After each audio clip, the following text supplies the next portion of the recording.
Hello everyone, this is Murali और आज मैं एक्सप्लेन करूंगी my girlfriend is an alien season 2 episode 1।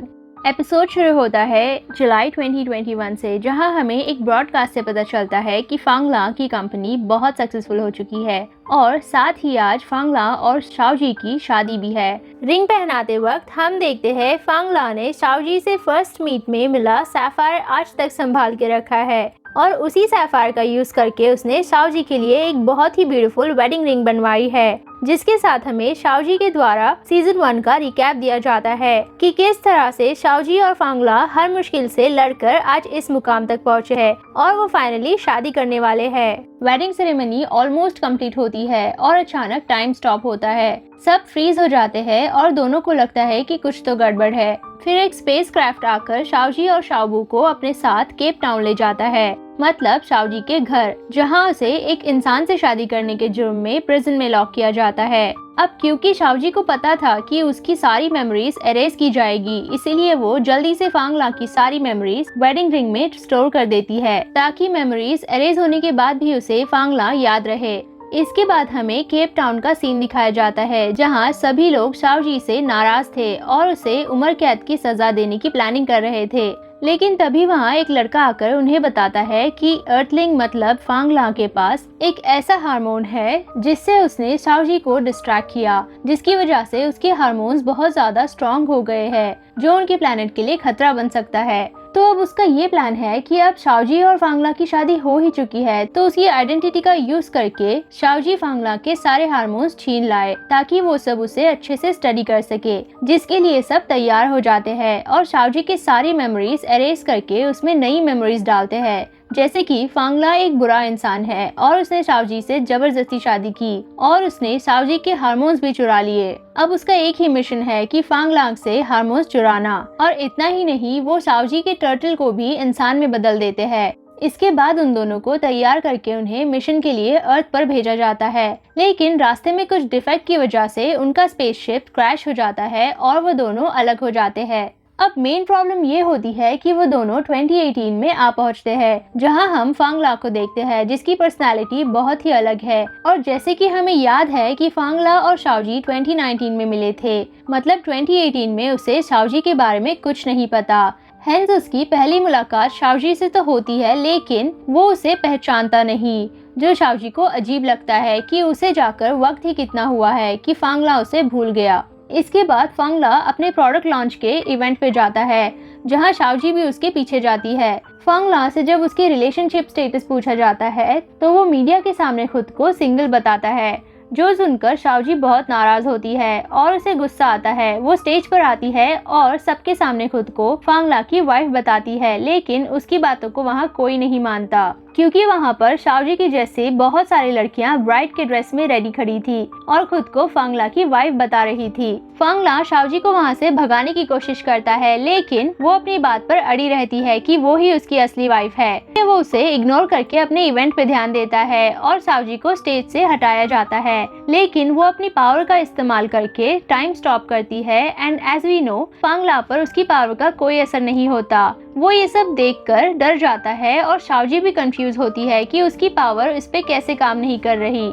शाओजी वहाँ से गायब हो जाती है और हम देखते हैं फांगला के डैड और स्टेप मॉम भी ये इवेंट टीवी पर देख रहे थे। फांगला की मॉम जो उसे पसंद नहीं करती और वो अपने बेटे ली को उस बिजनेस को संभालने के लिए देना चाहती है, जो अभी अब्रॉड में पढ़ाई कर रहा है। लेकिन फिर हम देखते हैं कि वो पढ़ाई नहीं कर रहा बल्कि अपनी मॉम को बुद्धू बना रहा है, वो भी उन्हीं के शहर में रहकर। इसके बाद हम शाओबू को देखते हैं जो एयरपोर्ट पे सोई होती है और दो कॉप्स आकर उसे उठाते हैं, फिर उससे उसका आईडी मांगते हैं।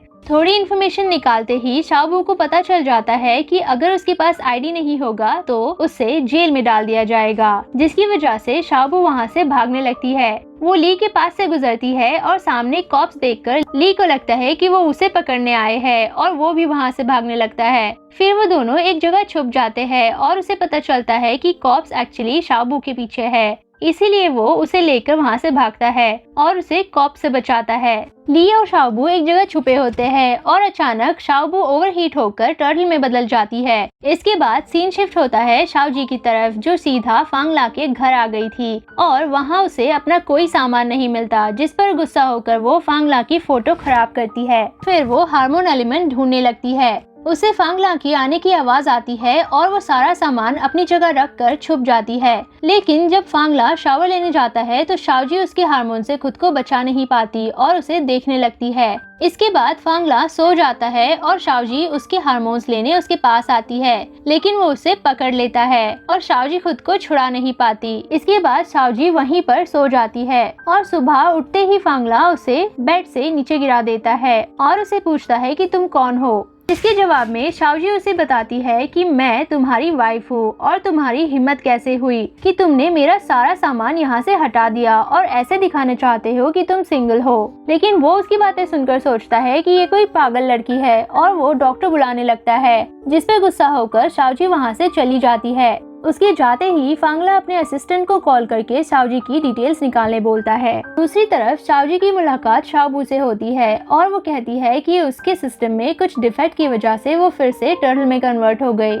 शाओजी उसे बताती है कि फांगला उसे इग्नोर कर रहा है और उसे पहचानने से मना भी कर रहा है, जिसपे वो शाओजी को बताती है कि वो लोग गलत टाइमलाइन में आ गए हैं और उनके प्लेनेट से कांटेक्ट न होने की वजह से अब उनके पास वापस जाने का कोई और रास्ता भी नहीं है। और अब उसे समझ आता है कि क्यों फांगला उसे पहचान नहीं पाया। हम फांगला को देखते हैं जिसे अपने डेटाबेस में शाओजी की कोई भी इंफॉर्मेशन नहीं मिलती, जिसकी वजह से वो शाओजी को लेकर और भी ज्यादा सस्पिशियस हो जाता है। दूसरी तरफ शाओजी शाओबू को लेकर मिस चाय के रेस्टोरेंट में आती है और वो वहाँ आइस वाटर ऑर्डर करती है, जिसके बाद वो सबको फ्रीज करके सबसे पहले शाओबू को वापस इंसान में कन्वर्ट करती है। और तभी शाओबू नोटिस करती है कि शाओजी ने जो रिंग पहनी है उसमें हार्मोन्स कलेक्ट हो रहे हैं और वो अगर 100% हार्मोन्स फुल कर देंगे तो उनके प्लेनेट पर ऑटो सिग्नल पहुंचा सकते हैं, जिसकी हेल्प से वो दोनों वापस अपने घर जा सकते हैं। लेकिन अब उसके लिए उन लोगों को और भी ज्यादा हार्मोन कलेक्ट करना होगा, जो शाओजी ट्राई भी करती है, लेकिन उसमें किसी का हार्मोन कलेक्ट नहीं होता, क्योंकि जैसे हमें बताया गया है फांगला के हार्मोन्स अलग तरह से रिएक्ट करते हैं। और अब शाओजी को अगर अपने प्लेनेट पे वापस जाना है तो उसे फांगला के हार्मोन्स कलेक्ट करने होंगे। वो दोनों वहाँ से जाने लगते हैं, लेकिन मिस चाय उन्हें रोक लेती है और उन्हें आइस वाटर का बिल पे करने बोलती है, जिसपे शाओजी उन्हें क्रिस्टल्स देती है, लेकिन वो उसे एक्सेप्ट नहीं करती क्योंकि वो इंसानों की करेंसी नहीं है। और वो उन दोनों को किचन में ले जाकर बर्तन धोने बोलती है, लेकिन फिर थोड़ी देर बाद वो दोनों वहाँ से गायब हो जाते हैं और मिस चाय ये देखकर बेहोश हो जाती है। वो दोनों वहाँ से सीधा फांगला के पास जाते हैं, जहाँ शाओबू रेस्ट करने जाती है और शाओजी फांगला के पास वो उसे डांस करके इम्प्रेस करने की कोशिश करती है, लेकिन उसका कोई फायदा नहीं होता और फांगला उसे इग्नोर करके वहाँ से जाने लगता है। शाओजी देखती है कि दूसरी तरफ से एक कार फांगला की तरफ आ रही है। फांगला का एक्सीडेंट होने ही वाला था कि शाओजी टाइम स्टॉप करके उसे बचा लेती है और फिर हम देखते हैं फांगला के हार्मोन शाओजी की रिंग में कलेक्ट होने लगते हैं। और इसी के साथ my girlfriend is an alien season 2 का फर्स्ट एपिसोड खत्म होता है। आपको एक्सप्लेनेशन और एपिसोड कैसे लगा कमेंट करके जरूर बताएं और ऐसे और वीडियो देखने के लिए चैनल को सब्सक्राइब करना ना भूलें।